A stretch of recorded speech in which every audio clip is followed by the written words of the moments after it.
Bawat bata may tanong, ba't ganito, ba't ganon? Hayaan mo sa isipan, sa science o agham. Tayo na kay Sir Arcilia, tuklasin natin ang siyensya. Buksan ang pag-iisip, tayo'y likas na scientist. Tayo na kay Sir Arcilia, tuklasin natin ang siyensya. Kinabukasan ng ating bayan, siguradong makakamtan. Sa daigdig ng agham, tuklasin ang kaalaman. Halina't lumipad sa daigdig ng isipan. Tayo na kay Sir Arcilia, tuklasin natin ang siyensya. Buksan ang pag-iisip, tayo'y likas na scientist. Tayo na kay Sir Arcilia, tuklasin natin ang siyensya.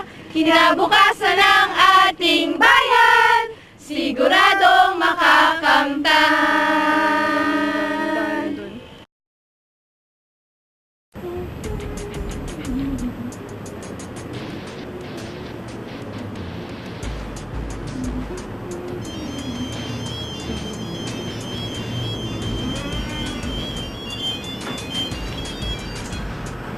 Hello? Pangga!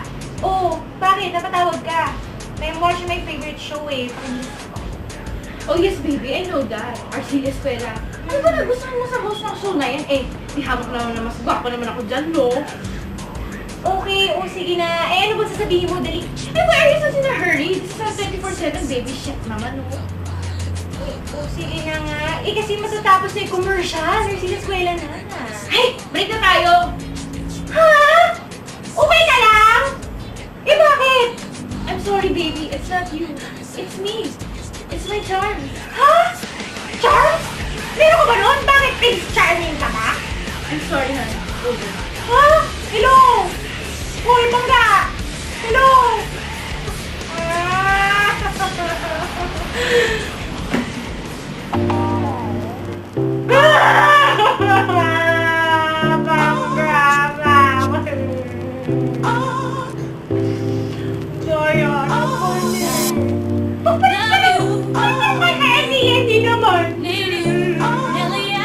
Ikaw ba'y nalolongkot? Walang magawa, walang makausap? O nakipag-break ba ngayon ng boyfriend mo? Marahil ay wala ka ng charms! Charles? Yes, darling! Charms! Charismatic! Charing! Well then, you need our special crystal! Charms? And Crystal? Correct! At dahil inewan ka ng boyfriend mo, you will need our rose quartz! Ano ba sinasabi nito? Lipat ko na nga lang. Wait! Huwag mo muna ilipat! Ito lang ang paraan para makalimutan mo ang boyfriend mo. Call now and we will give you not one, but 2 rose quartz! So dial 1-800-2/21*435. Pause a little, take a deep breath, then press number sign and 08. Our operators will be standing by. Rose quartz? Oh yes, but wait, there's more! Be the first caller and you will receive a limited edition of Arcilia Eskwela DVD and coffee mug. Oh, darling, what are you waiting for? Call now. We'll be waiting. Limited Arcilia Eskwela DVD and coffee mug? In fairness natawagan na. Dial 1-800-2/21*435. Pause a little, take a deep breath, then press number sign 08.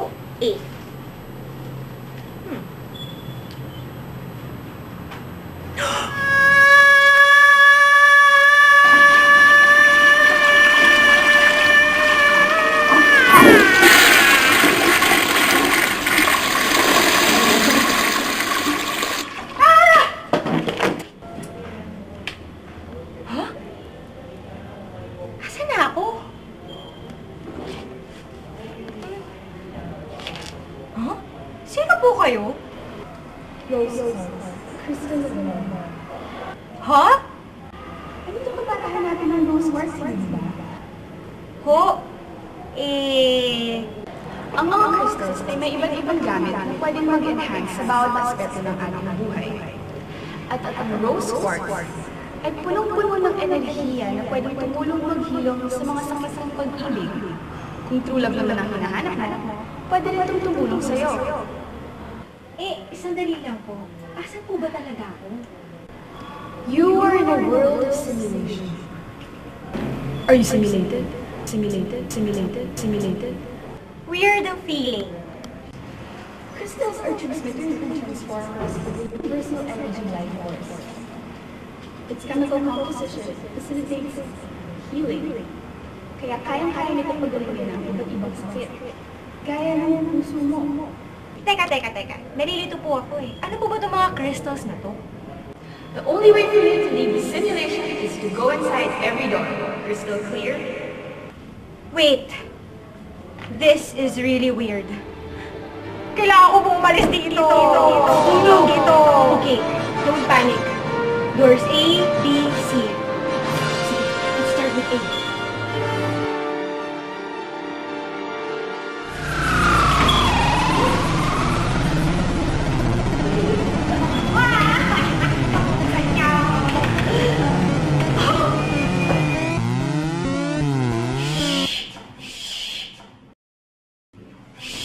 Hi! I'm Pyrite, your friendly neighborhood crystal. Ha? Crystal na naman? Ano ba yung mga crystals na yan? Ay, gusto mong malaman? Halika, magpapakita ako sa'yo. Oo, teka lang.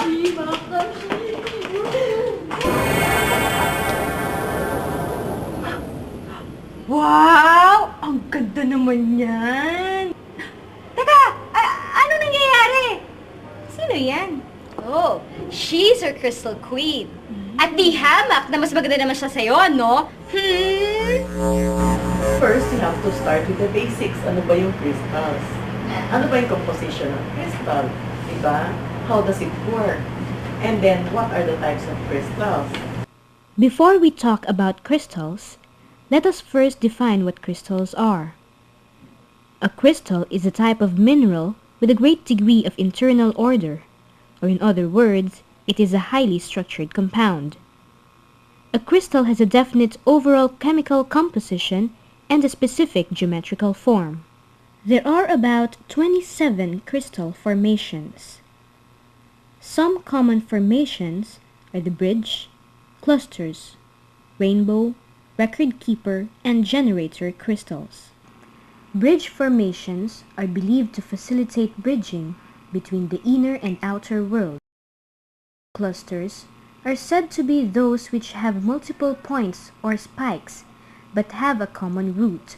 They are believed to cleanse the environment of negative energy, offer protection, purification, and are also wonderful for helping to cleanse other crystals. On the other hand, rainbows are believed to bring rainbows into one's life. It assists in dealing someone with negativity. This is a picture of a record keeper crystal. Ancient knowledge and profound secrets of the universe are believed to be psychically retrieved by using such crystals. Generator crystals, also known as Merlin crystals, are useful for stimulating all portions of the physical, intellectual, emotional, spiritual, and subtle bodies. So here is an example of a crystal from Surigao. And as I explained, they are not as good in terms of quality as those found in Brazil. This is a cluster of amethyst. That is their natural shape. Okay, these are smaller ones. This is also from Surigao, and you can see that the points or the individual crystals are very small, and it takes hundreds or thousands of years for these crystals to grow like this. Okay. This is a clear quartz crystal which has been tumbled.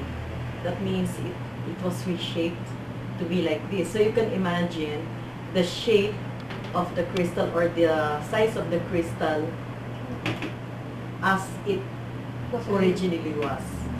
First, I bought a 5-point crystal, something like this.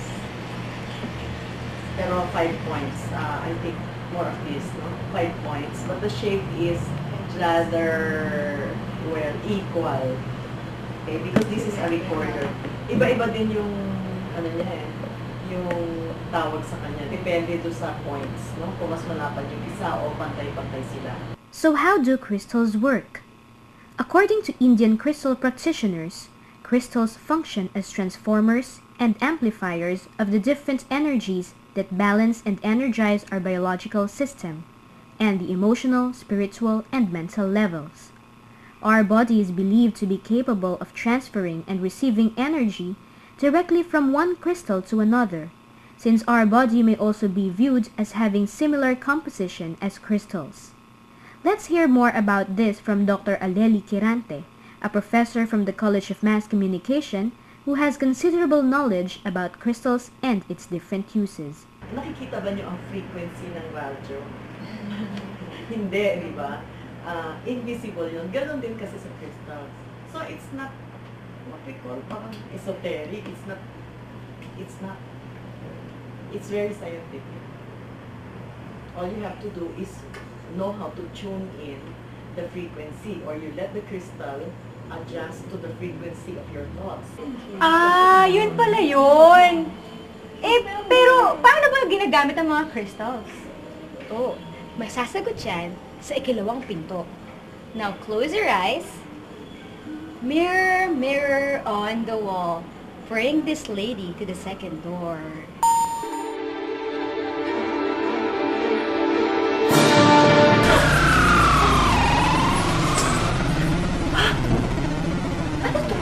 Nasaan ako?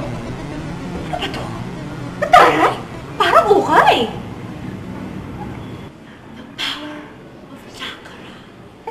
Chakra!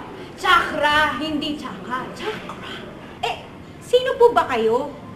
Well, because your love just keeps on healing me. Hi, ako nga pala si Moonstone. I am every woman's healing stone. I can heal every woman's sickness or ailment. Especially menstrual cramps, di ba? At alam ko kung bakit andito ka. Kasi nakikita kong masakit ang iyong puso. Tama na. Matutulungan niyo po ba ako kung paano hanapin ang rose quartz? Teka lang, si Moonstone nga ako hindi ako si Rose Quartz, di ba? Ano ba yan? Ang dami-dami namang crystals. Paano ba gamitin yung mga yan? Paano ba sila nagkakaiba? Breathe in. Feel the power of chakra. Feel the energy. Feel the power of chakra. The base of the spine is associated with the red, below the navel. After that, the second chakra is orange, and then the hara, or the third, is yellow, and then the heart is pink or green. Then the throat is royal blue, and then the forehead is dark blue, and the top of your head, that's violet. The base or root chakra is believed to be the ground root through which we gain power, stability, and growth. The color associated with it is red for assertiveness and self-confidence.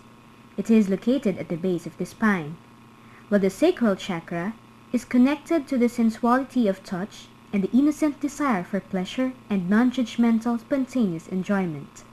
Its color is orange for focus and vitality. On the other hand, solar plexus chakra is the organizing control center that gives us the ability and the will to mold our lives in a more powerful and effective way. The color yellow that signifies this chakra stands for optimism, self-confidence, spontaneity, flexibility, understanding, sense of humor, and joy. It is positioned between the navel and the base of the rib cage. You put, in crystal healing, you put the colors of the stones on the right color of the stone on that particular chakra. This also, opening it can also open your energy center. Like the throat chakra is psyche-sen in the esoteric term. Psyche-sen, being a psyche. Opening your throat chakra. No? That's also for communication. No? Communicating with your higher self. Yourself. No? And maybe spirits or your angels or whatever you want to call them. Crystals come in different kinds. One common crystal is the amethyst, sometimes called the stone of peace and strength.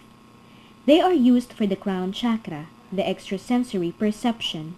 This stone is used for healing of the nervous system and the brain. This is amethyst. No? It is a stone for spirituality.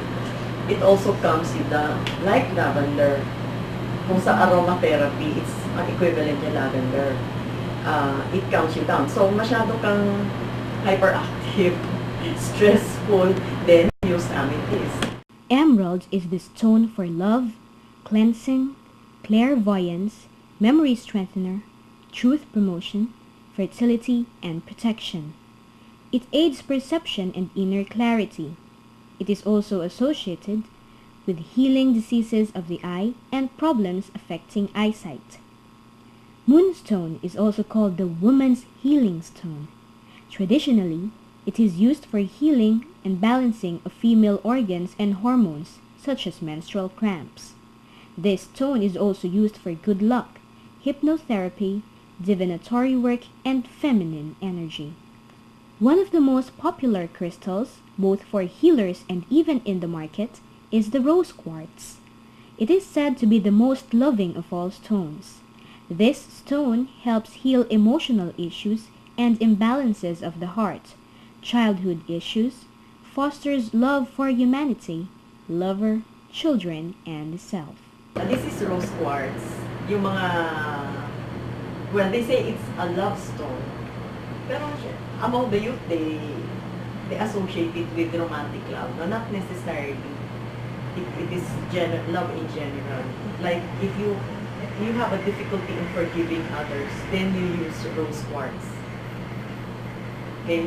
Or if you want to be lovable, you want to be loved, you want to attract a lover, then you also use rose quartz. The turquoise is an all-purpose balancing and healing stone.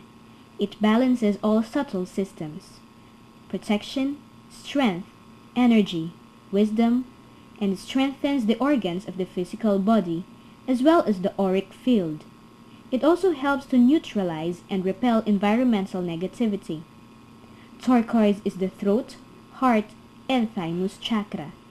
It is recommended that healers wear turquoise to increase their power.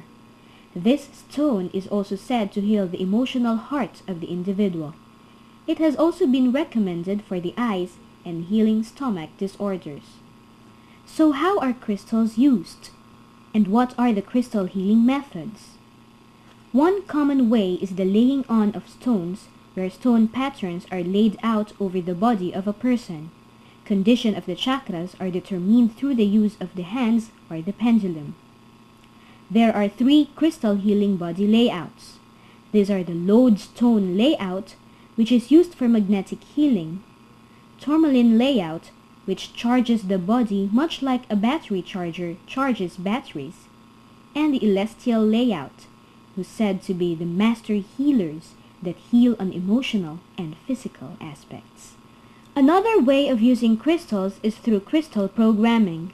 This procedure directs the activity of a given crystal to a given goal in order to use a specific crystal as a healing instrument. According to Dr. Aleli Quirante, a spiritual healer, crystal owners should not simply wear it and expect miracles to happen, but it is important to create a relationship with the crystal. There are 3 ways of crystal programming. First is the passive method. It is achieved by repetitively using the crystal for a particular purpose, such as meditation or healing. It can be used by wearing it or holding it, or simply keeping the crystals close to you at all time. The second way of programming crystals is the active method. It is done by projecting, intending your thoughts, and communicating to the crystal what you want it to accomplish. Intention must be very clear and in harmony with the crystal in order to work properly. Third is the charging with the Reiki, or a spiritually guided life force energy. This is done by taking the crystal between your palms and intending the flow of the Reiki to amplify, cleanse, and heal any areas and energies of the crystal. This makes the healing energy of Reiki assist the crystal in healing. It's a tool. It's not because you, let's say, place this in your pocket and it will, create miracles for you or do what you want. You have to, what do you call this? You have to know how to operate it. Parang sa computer, meron din siya operating system. May use siya. You have to know how to use it. Pag sinuot ko ba to, itong kwintas na to, this is jade, I'll be very lucky. Ganon. Or if I wear a rose quartz, will it automatically bring me a person to love me? Hindi ganon eh. It doesn't work that way. As I said, it's just a tool. You can wear it. You can also use it for therapy if you're the healer. Pwedeng any part of your body, not necessarily a necklace. It can be a bracelet. It can be a ring, or an earring, or you can just put it in your pocket. But you have to keep it near you. And you have to program it. It's like programming your computer. Aside from healing, it can transmit your thoughts, strengthen it. Remember that one of the qualities of the crystal, quartz crystal, is to transmit. It can focus, and it can also amplify. So you can program it to remember things, to transmit your thoughts to others. Ah! Now I understand. I think I'm stoned. Moonstone, pwede na ba akong umuwi? Well, the answer to your question lies in door number 3. So, sige na, puntahan mo na yon.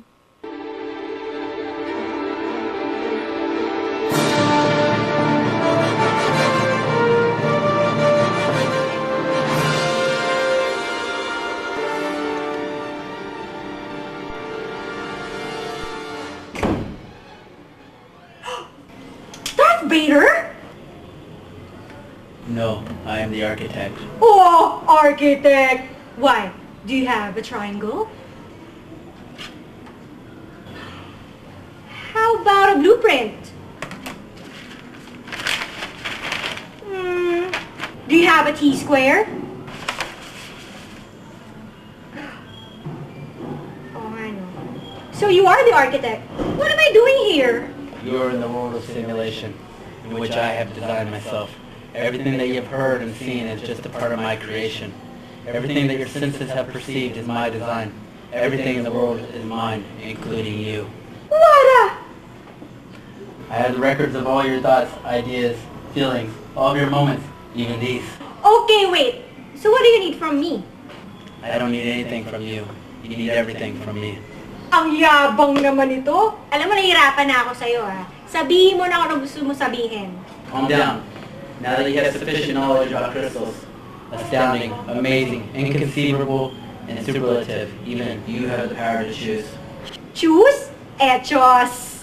You either take the white pill or the red pill. One is minty and cool, and the other is sour and tangy. The white will take you back home, and the red will lead you to crystal enlightenment. So if ever I choose to be enlightened, will I still be able to go back home? No, you will be trapped in my crystal simulation forever. Joke, joke, joke. Now, of course you'll be able to go home, if you choose to be enlightened. Eh naku, pareho lang naman dyan. Eh, saan ba yung enlightenment dyan? Take this. Enlightenment.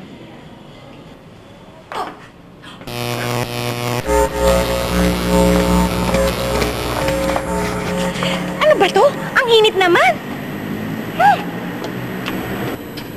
Asa na ba ako?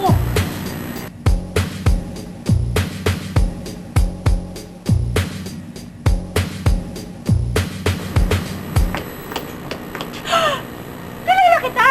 Ikaw yung host ng paborito kong show, yung Arcilia Escuela. Oo nga, pero mamaya na autograph. You're here to be enlightened. Better watch this first. What are crystals and how are they formed? Let us hear from Dr. David. When you say crystals, these are minerals that have that show a definite crystal form. However, minerals are defined as naturally occurring solids. They are homogeneous and they have a definite physical and chemical character.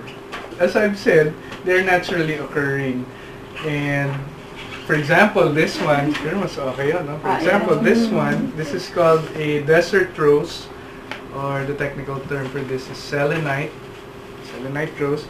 They form in very arid conditions like in deserts, and this particular sample came from Mexico. These other crystals you see here, for example, this here is called quartz, clear quartz. They form in crevices where hydrothermal fluids would enter and would form distinct crystals of quartz. What else? This here is not a crystal. This is actually petrified wood. Came from C5. It formed when a tree was buried under tons and tons of volcanic materials. Yeah. So they form in different ways, and it's manifested as how they actually look. Let me also point out this one. This is probably the ugliest in the lot, but these are actually quite important, and they're important because of how they are formed. These are called tektites. These three, sa Mega Mall ko binili. They came from Bicol, and tektites are found or are formed when a meteor, a piece of rock from outer space, landed on Earth, and the impact produced tektites. So these are evidence for these outer space rocks falling into the Earth, and they form these. I should also mention that tektites are mostly found in only two countries, Vietnam and the Philippines. So favorite tayo ng mga meteors na mga bulalakaw dito bumabagsak. So how can we identify a crystal? We can find out by inspecting or testing their physical properties. These physical properties are color, streak, transparency, luster, hardness, cleavage, fracture, specific gravity, and crystal form. You can classify them based on their chemical composition. Okay, minerals are classified based on chemical composition. These are silicates. These here. Okay, these are carbonates. Some people classify them based on whether they are used as gemstones, precious, semi-precious, gemstones, industrial crystals, and so on and so on. Crystals may be classified according to their form. There are 6 crystal systems under which a crystal may be categorized. The first is the isometric crystal system, which is also called the cubic crystal system, because it is shaped like a block with similar and symmetrical faces. An example of this is pyrite. Another crystal system is called tetragonal. It is characterized by its 4-sided prism shape, while a hexagonal crystal system, as its name implies, is shaped like a 6-sided prism or pyramid. The orthorhombic crystal system is short and fat. Topaz is an example of a crystal that falls under this classification. A monoclinic crystal system is also short and fat, but with tilted faces at each end. Gypsum is an example of a crystal under this category. And finally, the triclinic crystal system is commonly flat with sharp edges, but exhibit no right angles. Each crystal has 3 unequal axes. None are perpendicular to one another. Rocks and minerals which occur naturally play vital roles in our everyday lives. Industries that commonly use crystals. Again, the proper term is mineral. Minerals. No? Mineral. When we say crystal, we see a crystal form. But some minerals don't have a crystal form. For example, this one you won't call as a crystal.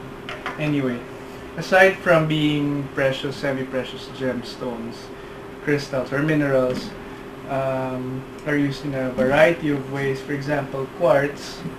This one is actually the main raw material for glass. When we make glass. And watches. Huh? In watches. In anything, all the glasses that we use. This here, pyrite, we extract iron and sulfuric acid from these rocks, as well as copper in most cases. What else? This here is called a copper ore. We extract copper from it and we use copper in different ways, copper wiring. While many claim that crystal healing has a scientific basis, we realize that it will still take time until crystal healing will be recognized by the medical community. In the meantime, crystal healing is being continuously studied by both spiritualists and scientists around the world. They should know what crystal healing is all about. You cannot pass judgment unless you know how it works. And you cannot say it is of the devil because you don't know how it works. From my studies and my practice of crystal healing, there's nothing mysterious about it or supernatural about it. It's very scientific. And it is, crystals are tools that, like doctors, no? Lasers, for instance, that doctors use have crystals also as one of its important components. So I think judgments are made without proper research, and well, as far as I'm concerned, it's scientific. Throughout history, when we find something that is pretty or something unique or not common, and more often than not we don't have an explanation as to why it is there or what it is used for, what is the purpose of it being there, human beings tend to concoct a use, no, as well as how they are formed. And throughout history, we've had a fascination of crystals. I would say like horoscopes and palm reading, ganyan. It's not really bad to believe in these things. I would just say, as a scientist, take precaution because you might be trying to solve all your problems with just crystal healing, when all of us know it's really all up to us, you know, to solve our problems and not rely on such things. But if it would help you, then Wow! Now I understand. I feel enlightened. Pwede ko na po ba makuha yung rose quartz? Pwede na po ba akong umuwi? It's time. Hello?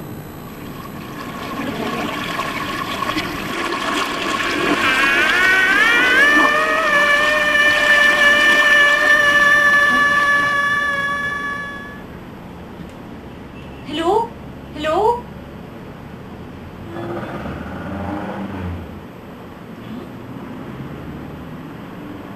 Rose quartz?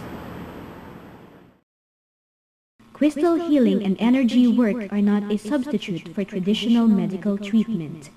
If someone has a serious health imbalance, they should see a doctor or other appropriate professionals and make complementary healing part of a complete healthcare program. But in major life decisions and health problems, we don't advise relying on crystals for the answer. It is better to exhaust all possible options for solving problems, to cross-check information and triangulate. As they say, it is better safe than sorry. Reveal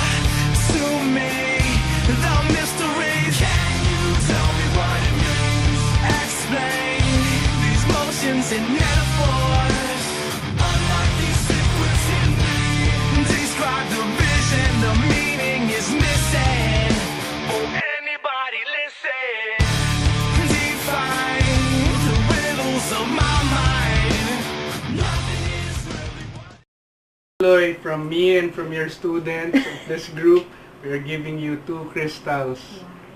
One, clear quartz for mental clarity, para ipasa nyo na yung mga estudyante ninyo.